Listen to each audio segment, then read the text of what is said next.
अलावा नीट का paper leak हुआ था, वहाँ पे आपने खुल के जाकर अपना ओपिनियन रखा हुआ था।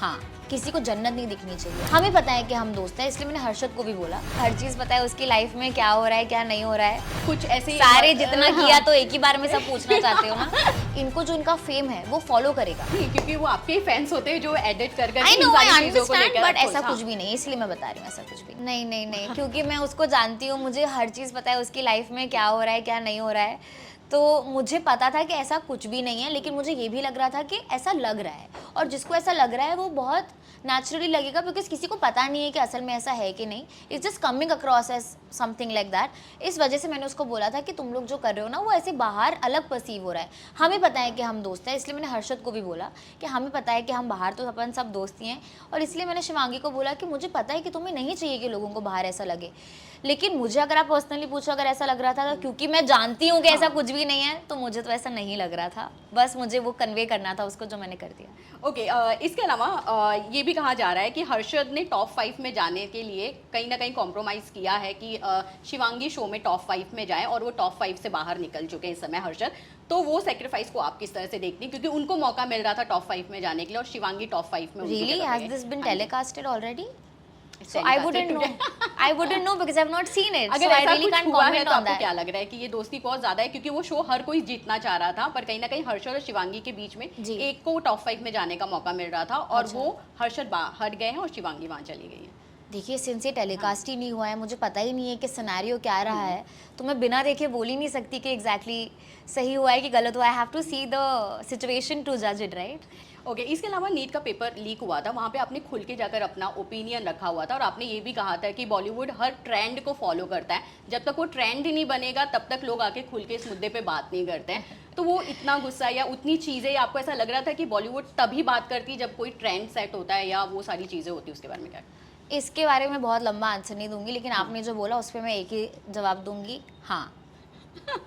मतलब आप ये मानती हैं Yes. कहीं ना कहीं? ये सच है। Okay, Yeah. लाफ्टर सेट के थर्ड जो सीजन था, वहाँ पे आपके और समर के बीच में कुछ ऐसे सारे जितना किया तो एक ही बार में सब पूछना चाहते हो ना। अच्छा नहीं, ये लास्टली ये पूछ रही हूँ, उसको लेके काफी ज्यादा ट्रोल किया गया था कि उन्होंने कि वो आपको जिस तरह से फ्लर्ट कर रहे थे वो आप बहुत अरे अनकंफर्टेबल नहीं फील हो रही थी। यार, चीजें बहुत अलग होती हैं ऑन सेट, आई नो, बहुत इस पे अलग अर्जुन दिखती बिजलानी लाके हैं। कन्वे भी किया था। अरे ऐसा कुछ भी नहीं है, हम सब दोस्त हैं, हम एक फैमिली की तरह शूट करते हैं। वो चीज़ें हम देखिए, हम शूट करते हैं शो 14-15 घंटे, ठीक है, आप देखते 1.5 घंटा है, उसमें क्या एडिट होके क्या दिख रहा है क्या है आपको नहीं पता, उसका कॉन्टेक्स्ट क्या है। बट हम सब बहुत अच्छे दोस्त हैं, we are all like family, ऐसा कुछ भी नहीं है, कोई किसी को अनकंफर्टेबल फील नहीं कराता है, सब एज अ फैमिली शूट करते हैं। हमारे शो में ऐसी कोई बात ही नहीं है जहाँ किसी को अनकंफर्टेबल फील कराए, कोई किसी से जेलस है, कोई ये है वो है। हमारा शो फेमस ही और इतना लोगों को पसंद ही इसलिए आता है बिकॉज हम सबकी जो केमिस्ट्री वो इतनी नेचुरल है, और हम सब एक दूसरे से इतना प्यार करते हैं और सब एक दूसरे को अपलिफ्ट करते हैं, तो ऐसा कुछ भी नहीं है। नहीं, क्योंकि वो आपके ही फैंस होते हैं जो एडिट कर I know, I understand, but ऐसा हाँ। कुछ भी नहीं है, इसलिए मैं बता रही हूँ ऐसा कुछ भी नहीं। ओके, जनरल लास्टली जाते जाते मैं जरूर जानना चाहूंगी कि इस शो में ऐसा क्या खास 3 ऐसी चीज है जिसके लिए लोग आए और इस शो को देखें? देखिए, सबसे अच्छी बात तो जो प्रिंस ऑलरेडी मेंशन कर चुके हैं कि यहाँ पर हम किसी के बाहर की फ़ैन फॉलोइंग को देख के हमने नहीं जीता है, उनके प्योरली स्किल और उनके टैलेंट के बेसिस पर ही हमारा विनर बन रहा है। So that is one. दूसरी बात ये है कि this is India's first reality micro drama, which is why you should watch it. And third, because overall show, overall concept, our contestants, our judges, हमारा our team, we worked really hard for this, and we had so much fun shooting it. I really think that it will reflect and they will enjoy watching it also at the same time. So I think, yeah, please watch सबसे बड़ा ड्रामेबाज। जन्नत, क्या कहना चाहेंगी? मैंने जब भी आपको देखा है पहले से लेकर अब तक, किसी भी तरह के अंदर आपके अंदर कोई चेंजेस नहीं है, बहुत ग्राउंडेड है आप आज भी। अच्छा, उसी वो तरह, sense। हाँ, वो आपको उसमें फेस और ये सारी चीज़ों के बारे में बात करें, क्या कहना चाहेंगे? नहीं, मैंने तो कुछ और ही अंडरस्टैंड किया था, तो मैंने सोचा भाई ऐसे कैसे 11 साल में नहीं बदली। बट नहीं, थैंक यू, आप लोग भी हमेशा मेरे साथ इतने स्वीट होते हो, इतने वेलकमिंग होते हो, इतने वार्म होते हो, तो चेंज किस बात का होना, हम सेम ही इधर ही रह रहे हैं, इधर ही एक दूसरे को मिलके काम करना है, तो चेंज करके क्या ही मतलब है। राइट। अच्छा, जन्नत, सबसे पहला सवाल मेरा ये है कि एक्टर बनने से लेकर एक्टर बनाने तक का ये सफ़र कैसा जा रहा है आपका? सबसे बड़ा ड्रामेबाज जहाँ पे आप कहीं ना कहीं जज करके किसी को ये मौका देंगे कि वो एक्टर बन सकता है। देखिए, एक्टर बनने का जो सफ़र था वो तो खूबसूरत था, जिसमें बहुत मिक्स्ड इमोशंस थे, पूरी रोलर कोस्टर राइड जर्नी रही है वो मेरी, और आप सबने इतने साल से देखा ही है। जहाँ तक कि एक्टर बनाने की बात है, देखिए मैं तो कोई भी नहीं हूँ किसी को भी एक्टर बनाने की, उनका क्राफ्ट उनका आर्ट ही उनको एक्टर बनाएगा। हमने तो बस एक प्लेटफॉर्म देने का ट्राई किया है कि वो अपना जो टैलेंट है वो शोकेस कर सके, वहाँ पर वो एक हेल्दी कंपटीशन के साथ अपने जो उनके जो को कंटेस्टेंट्स हैं उनसे बेटर एक्ट करके या अपने आप को प्रूव करके आगे बढ़ सकें। तो वही हमने कोशिश करी है कि लोगों को प्लेटफॉर्म मिले। बहुत टैलेंटेड कंटेस्टेंट्स थे, सब ने बहुत अच्छा काम किया है, हमारे लिए भी बहुत डिफ़िकल्ट था। सब में सिर्फ 19-20 का फ़र्क था आगे ले जाने से, but we are all glad for this opportunity and for the platform and a show like Sabse Bada ड्रामेबाज, जो लोगों को प्लेटफॉर्म दे रहा है कि वो अपना टैलेंट आके दर्शा सकें और इससे होपफुली उनको आगे करियर में हेल्प हो और वो आगे काम करें ढेर सारा। अच्छा, राकेश जी के साथ स्क्रीन शेयर करना कितना ज़्यादा इंटरेस्टिंग था, क्योंकि अपने आप में बहुत मजे का कलाकार है जी। वो, जिन्होंने शायद उनका एक्टिंग को देखने का अलग तरीका होगा, आपका देखने का अलग तरीका होगा, प्रिंस का देखने का अलग तरीका होगा। तो उसके बारे में आप क्या कहना चाहेंगे? क्या तीनों लोगों का कभी ऐसा कुछ हुआ, किसी पॉइंट पे आप लोग अटके हो या आर्ग्यूमेंट हुआ हो कि नहीं मुझे ये चीज़ ज़्यादा बेटर लग रही है, आपको ऐसा? नहीं देखिए सर, राकेश सर इतने सीनियर है, मतलब कोई पॉइंट ही नहीं बनता कि हम उनसे आर्ग्यूमेंट करके बोलेंगे कि सर ये नहीं, हमें ये ज़्यादा पसंद है। तो सर वैसे भी बहुत ही स्वीट थे और सर हमारे लिए हमारे वो थे, लास्ट हमारा जो फिनाले था सर सिर्फ उसके लिए आए थे जज करने को, और Prince and I were looking forward to meet sir एंड खुद हम उनसे सीखना चाह रहे थे कि सर हमारे कंटेस्टेंट्स को जो बताएंगे वो सिर्फ उनके लिए सीख नहीं है, वो हमारे लिए भी लर्निंग्स हैं। तो नहीं, कहीं पर भी हमारे डिसएग्रीमेंट्स नहीं हुए and we were more than happy to share screen with sir and yeah it was all smooth and fun. अगर मैं जन्नत की बात करूँ तो जन्नत किन किन चीज़ों का ध्यान दे रही थी जब एक चीज़ को यहाँ पे जज बैठ के करना था? तो किन किन चीज़ों का आप ध्यान दे रही थी कि हाँ ये सारी चीज़ें एक एक्टर के अंदर या आने वाले फ्यूचर में जो ये काम करेंगे उनके अंदर ये सारी चीज़ें होना बहुत ज़रूरी है? देखिए हर चीज़ केस टू केस और परफॉर्मेंस टू परफॉर्मेंस डिपेंड करती है। सब कंटेस्टेंट्स की स्क्रिप्ट्स अलग थी। As an actor it's very important कि आपको जो कैरेक्टर मिल रहा है आप उसमें कितने अच्छी तरह से अपने आप को ट्रांसफॉर्म कर सकते हो।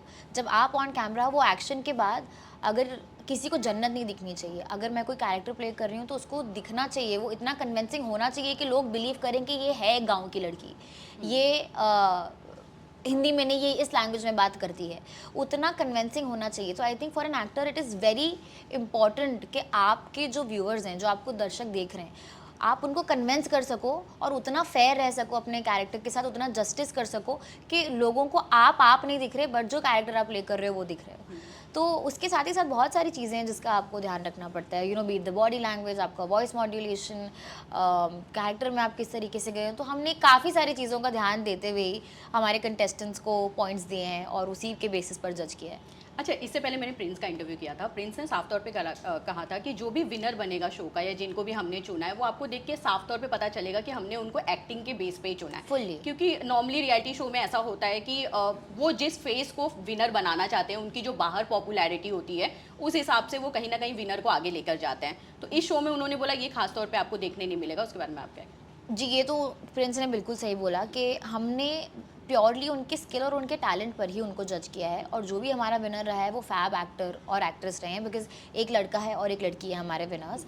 And I truly believe that आप जो बोल रहे हो कि लोगों को ना बाहर के फेमस और उनके फैंस को देखकर शो में आगे बढ़ाते हैं, बट वो चीज़ का इस शो में काम ही नहीं है, because this is purely talent based, this is purely skill based. इनकी स्किल इतनी अच्छी है, ये टैलेंटेड इतने हैं कि इनको जो इनका फेम है वो फॉलो करेगा। बट अगर हम इसका उल्टा करते, फेमस इंसान को जिसका ऑलरेडी कुछ है उसको आगे ले जाते और अगर स्किल ही नहीं है, तो हमारा जो शो का मोटिव है टू गेट समबडी जो टैलेंटेड इनफ है, क्योंकि जो हमारे शो के विनर्स हैं एक लड़का और एक लड़की, उसको कुकू एफएम पर वो अब एक एक्टिंग माइक्रो ड्रामा भी करेंगे, दे विल फीचर। तो अगर हम वो करते तो हम अपने शो के साथ ही जस्टिस नहीं कर रहे हैं, हम अपने कॉन्सेप्ट के साथ ही जस्टिस नहीं कर रहे हैं। And I am glad that something like this has happened, because अब लोगों का ना उस पर से विश्वास भी उठ गया है कि अगर हम टैलेंटेड भी हैं, अगर हमारे पास स्किल भी है तो कोई मतलब नहीं है, क्योंकि अगर किसी के पास फैन ज़्यादा हैं तो उसको जिता देंगे। बट हमारे शो में ऐसा बिल्कुल भी नहीं हुआ and I am glad about it. अच्छा जन्नत, इससे पहले भी एक्टिंग को लेकर बहुत सारे शोज जी वगैरह में ऑलरेडी आ चुके थे, बट वहाँ पे बहुत बार ऐसा क्लेम करते हुए नजर आए थे कि जो लोग रियलिटी शो जीते थे उनको वो शो के बाद उनको कोई फिल्म नहीं मिली या जिस तरह के प्रोमिसेस थे वो पूरे नहीं हुए। तो आप लोगों ने कितना ध्यान यहाँ पर दिया गया है कि जो भी विनर होगा उनको नया शो मिले या उनको काम मिले? देखिए कुकू एफएम महीने के इतने सारे माइक्रो ड्रामास बनाता है और सब बहुत अच्छे प्रोजेक्ट्स बनाते हैं। हमारा जो ये शो का मोटिव है, ये बिल्कुल किसी को ग्रीडी बनाने के लिए ये नहीं बोला गया था कि आप अगर जीते हो तो आपको एक शो में काम करने का मौका मिलेगा. We are going to stand by it. It is going to happen and you will see it. It's not like हम करके बैठ जाएंगे और हम बाद में आके बोलेंगे कि हमने कर दिया, बिकॉज अगर वो चीज़ नहीं आएगी तो ऑडियंस को देखने मिलेगा कि नहीं आया है show. Right. You know what I mean. तो इसमें झूठ बोल के या किसी को मिसलीड करने का कोई पॉइंट ही नहीं बनता है. इनफैक्ट हमारा थ्रू आउट जो मोटिव था वो हमारे कंटेस्टेंट को जिताने का या आगे बढ़ाने का, वो चीज़ को मद्देनज़र रखते हुए ही था कि हम उतना फेयर रहें कि आगे चल के ये जो माइक्रो ड्रामा करने वाले हैं उसमें फिट हों, ये उसको जस्टिस कर पाएँ कि वो जो भी स्टोरी हो, जो भी कैरेक्टर हो, उसमें वो ट्रांसफॉर्म हो पाए. तो जहाँ तक कि पर्टिकुलरली इस शो की बात है, डेफिनेटली हमारे जो विनर्स हैं they are going to be a part of a micro drama. Thank you so much Jannat हमसे बात. Thank you.